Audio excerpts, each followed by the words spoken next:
Selamat datang di Rebahan 21.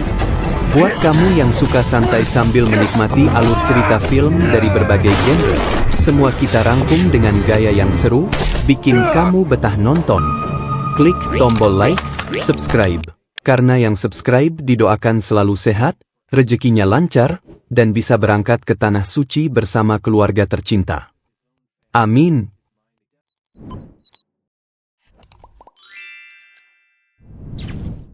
Di Afghanistan, sebuah pesawat tanpa awak melayang di atas desa kecil, menarik perhatian penduduk setempat. Merasakan ancaman, mereka segera berlindung di dalam rumah masing-masing. Tak lama kemudian, sekelompok tentara Amerika tiba dan menemukan desa itu tampak sepi. Saat menyusuri desa, mereka melihat seorang pria yang bertindak mencurigakan. Tim segera mengepungnya dan memerintahkan agar ia menjatuhkan apapun yang dibawanya. Namun, pria itu tampak ragu dan malah mengeluarkan sesuatu dari balik bajunya. Merasa terancam, para tentara bertindak cepat dan melumpuhkannya. Suasana sempat mereda, hingga tiba-tiba terjadi ledakan besar dari sebuah alat tersembunyi di sekitar lokasi, mengakibatkan korban di pihak tentara. Ledakan itu memicu baku tembak sengit antara pasukan dan kelompok bersenjata yang bersembunyi di desa. Satu persatu tentara berguguran, hingga hanya Jack dan Kolonel Mason yang tersisa. Saat berusaha bertahan, Jack hampir terkena serangan musuh, tetapi Mason berhasil menyelamatkannya. Di tengah situasi yang semakin genting, sebuah helikopter datang mengevakuasi mereka. 5 tahun kemudian, Jack menjalani kehidupan sebagai warga sipil, bekerja di bengkel mobil milik Earl. Ia juga berjuang mengatasi trauma masa lalunya. Setiap hari, ia berusaha menyeimbangkan kehidupan baru ini, meskipun masih dihantui kenangan lama. Suatu malam, saat sedang bersama keluarganya, istrinya mengungkapkan kekhawatiran tentang kondisi finansial mereka. Jack berusaha meyakinkannya bahwa semuanya akan baik-baik saja. Saat menidurkan anaknya, ia menceritakan tentang pasukannya dulu, termasuk bagaimana Mason selalu ada di masa-masa penting hidupnya. Namun, ketika sang anak bertanya apakah Jack pernah menyakiti seseorang, ia menghindari pertanyaan itu. Keesokan harinya, di bengkel, sekelompok pria datang menagih utang kepada Earl. Ketika Jack mencoba melindungi temannya, ia terlibat pertengkaran dengan mereka. Dengan cepat, ia mengatasi situasi itu. Setelah kejadian tersebut, Earl mengakui bahwa ia pernah memiliki masa lalu yang kelam tetapi kini telah berubah. Ia meyakinkan Jack bahwa keluarganya aman dan tidak perlu khawatir. Namun, malam itu, Jack merasa gelisah, seolah firasat buruk menghantuinya. Ia menelepon istrinya untuk memastikan semuanya baik-baik saja. Istrinya menegurnya, menyarankan agar ia tidak lagi terlibat dalam urusan yang berbahaya. Saat Jack pulang, ia melihat seseorang di dekat rumahnya yang mengatakan sesuatu tentang pembalasan sebelum pergi. Merasa cemas, Jack segera masuk ke rumah, dan dunianya seketika runtuh saat mendapati istri serta anaknya telah tiada. Dihantam kesedihan mendalam, ia berteriak dan menangis, kehilangan arah sepenuhnya. Tak lama kemudian, polisi tiba dan berusaha berbicara dengannya, tetapi Jack, yang sudah dikuasai emosi, memilih pergi dengan truknya. Ia mengemudi tanpa tujuan, pikirannya dipenuhi kenangan tentang keluarganya yang telah tiada. Saat menemukan petunjuk tentang para pelaku, Jack melacak mereka hingga sebuah klub malam. Dengan penuh tekad, ia masuk ke dalam, menghadapi mereka satu persatu. Akhirnya, ia berhadapan dengan pemimpin kelompok tersebut, Fresh, yang mencoba membela diri dengan mengatakan bahwa semua ini bukan kesalahannya. Namun, bagi Jack, tidak ada lagi ruang untuk belas kasihan. 5 bulan setelah kejadian itu, Jack menjalani hukuman penjara. Dan ia terus membayangkan ulang kematian keluarganya. Suatu hari, Mason datang menawarkan bantuan untuk membuka kembali kasusnya. Tetapi Jack menolak. Ia merasa pantas berada di sana dan mengulang pernyataannya di pengadilan, bahwa ia sudah membalas dendam dan tidak menyesal. Ia bahkan mengaku akan melakukannya lagi. Sebelum pergi, Jack meminta Mason untuk tidak pernah kembali. Malamnya, Jack mengenang masa tugasnya di militer dan bagaimana Mason pensiun setelah menyelamatkan hidupnya. Tak lama kemudian, ia menerima kunjungan dari seorang pria bernama Ramsey, pemimpin satuan tugas swasta. Namun, Jack tak tertarik dan meminta penjaga mengembalikannya ke sel. Di tengah tidurnya, sekelompok pria bertopeng tiba-tiba masuk ke selnya dan membiusnya. Saat terbangun, Jack mendapati dirinya telah keluar dari penjara. Ramsey mengungkap bahwa ia telah lama mengawasi Jack dan ingin merekrutnya ke dalam organisasi bernama Section 8, yang beroperasi di luar hukum. Sebagai pancingan terakhir, Ramsey mengatakan bahwa putra Jack ingin melihatnya sebagai pahlawan, bukan seorang narapidana. Akhirnya, Jack menerima tawaran itu dan bergabung dengan mereka di Washington, D.C. Ramsey memperkenalkan Jack kepada timnya, Elias, Ajax, Brunner, dan Mueller. Ia kemudian memberi tur ke markas mereka, yang disebut Batcave. Ajax memprovokasinya dengan dorongan dan pukulan. Awalnya, Jack menolak melawan, tetapi ketika Ajax semakin agresif, ia akhirnya membalas, menjatuhkan Ajax dan hampir menusuk matanya dengan pena. Namun, ingatan tentang keluarganya membuatnya tersadar, dan ia segera mundur. Ajax menganggap Jack terlalu takut untuk bergabung dengan mereka, tetapi Mueller tidak setuju. Tak lama kemudian, Jack dan Mueller naik pesawat untuk menjalankan misi pertamanya. Target mereka adalah Castillo, seorang kontraktor pertahanan yang juga pedagang senjata. Castillo berencana menjual skema berbahaya ke Rusia, dan tugas Jack adalah menghentikannya serta mengamankan dokumen tersebut.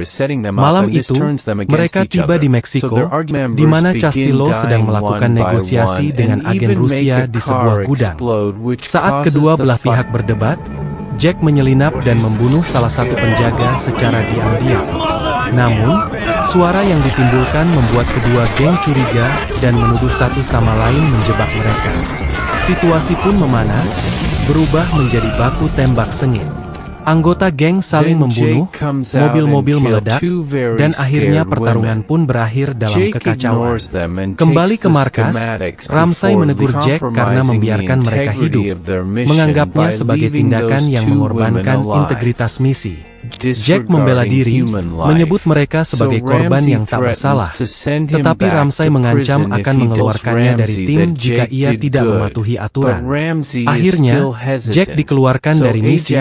Setelah itu, Ramsey menghubungi seseorang bernama Locke. Sementara itu, di Nevada, Locke, seorang agen bayaran, memasuki hotel untuk menemui targetnya. Korban mencoba menyuapnya agar dibiarkan pergi, tetapi Locke tetap menyelesaikan tugasnya sesuai perintah. Saat keluar dari hotel, ia menarik perhatian keamanan dan harus mencari cara untuk melarikan diri sebelum akhirnya berhasil kabur dari lokasi.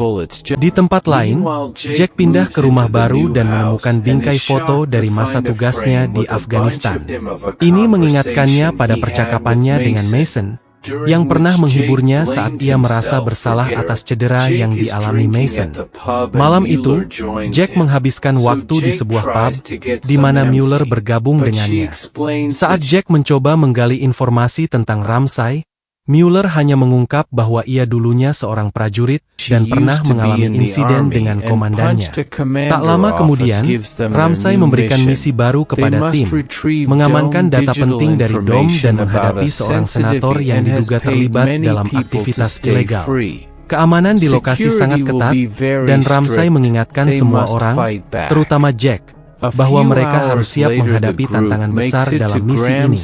Beberapa jam kemudian, tim tiba di acara Graham di California, menyamar sebagai petugas kebersihan. Mueller menyelinap masuk dan melumpuhkan beberapa penjaga sebelum akhirnya keberadaannya terdeteksi. Keamanan segera mengevakuasi Graham menggunakan sebuah van, sementara Mueller meretas komputer sang senator. Jack berusaha mengejar dan menembaki kendaraan tersebut, tetapi van terlalu cepat. Mengambil jalan pintas, Jack berhasil menghadangnya. Saat Jack menghadapi Graham, Sang senator memohon untuk diampuni, mengingatkan bahwa ia memiliki keluarga. Kenangan masa lalu membuat Jack ragu, dan ia memutuskan untuk membiarkannya hidup. Namun, Ajax tiba-tiba muncul dan menghabisi Graham, mengingatkan Jack bahwa mereka tidak boleh ragu dalam menjalankan misi. Setelah kejadian itu, Jack dihantui rasa bersalah. Di rumah, ia termenung melihat foto-foto lama sambil minum. Tiba-tiba, ia melihat bayangan seseorang di luar jendela. Sekelompok pria bertopeng masuk dan menggeledah rumahnya. Berhasil menghindari mereka, Jack melarikan diri melalui pintu belakang. Keesokan harinya, Jack menemui Mason dan menceritakan semuanya. Mason belum pernah mendengar nama Ramsay tetapi berjanji akan mencari tahu. Ia juga membantu Jack dengan sejumlah uang dan perlengkapan untuk bertahan hidup. Jack kembali ke kampung halamannya, lalu menerima telepon dari Ramsay yang mengajaknya bertemu. Namun, Jack menolak. Ramsay kemudian menghubungi Mueller dan memerintahkannya untuk mengontak Locke, seorang agen bayaran yang bersembunyi di Argentina, guna menghabisi Jack. Sementara itu, Jack bertemu sahabat putranya dan mengetahui fakta mengejutkan.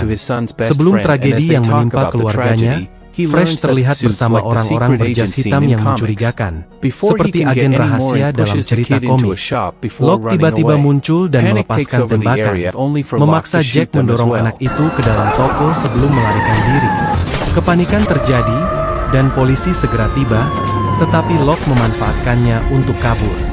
Dia mencuri mobil polisi dan mulai mencari Jack sambil memberitahu Ramsay tentang situasi tersebut.